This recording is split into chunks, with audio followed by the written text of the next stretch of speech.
Hello बच्चों, ये question देखते हैं। क्वेश्चन है हमारा 5 valence electron of 15p30 are labelled as this. If the spin quantum number of q and z are +1/2, q और z electron की +1/2 है, then the group of electron with 3 of the quantum number same are. तो बच्चों इसमें पूछा है कि ऐसे ग्रुप आपको पॉइंट आउट करने हैं जिसमें 3 क्वांटम नंबर्स जो है इलेक्ट्रॉन्स की सेम होनी चाहिए। तो 3 क्वांटम नंबर, तो जैसे कि आप अगर 3s की बात करें तो 3s में रखे हुए इलेक्ट्रॉन n की वैल्यू 3 रखेंगे, l की वैल्यू 0 रखेंगे और m की वैल्यू 0 रखेंगे। तो ऑफ कोर्स 3 क्वांटम नंबर तो इनके लिए सेम ही हो रही हैं। हाँ, स्पिन क्वांटम नंबर डिफरेंट होती ऑफ कोर्स, लेकिन पी क्यू में एटलीस्ट 3 तो सेम है, तो आपका ए ऑप्शन करेक्ट हो जाएगा। बी ऑप्शन में चेक करें एक्स वाई जेड। तो बच्चों एक्स वाई जेड की अगर हम बात करें तो उनके लिए एन की वैल्यू 3 होने वाली है, एल की जो वैल्यू होगी वो आपकी सबके लिए 1 होगी, लेकिन जो m की वैल्यू है वो तीनों ऑर्बिटल्स के लिए अलग होगी, +1, 0, -1 इस प्रकार से।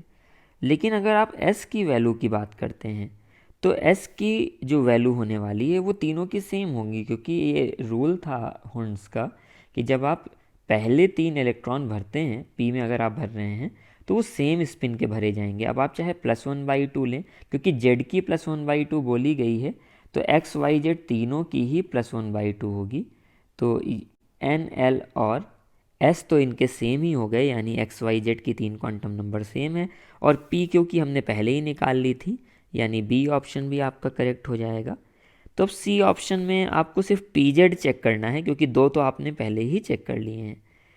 तो अगर आप p और z के देखें तो p और z के लिए पहले तो आप l देख सकते हैं डिफरेंट होगा, चलिए n सेम हो जाएगा, लेकिन 3s के लिए l आपका 0 होगा और 3p के लिए l की जो वैल्यू है वो 1 होगी। तो p और z में l डिफरेंट है और s भी डिफरेंट होगा, क्योंकि कहा गया है कि q और z के स्पिन क्वांटम नंबर सेम थे +1/2, तो ऑब्वियसली p की जो होगी वो -1/2 हो जाएगी।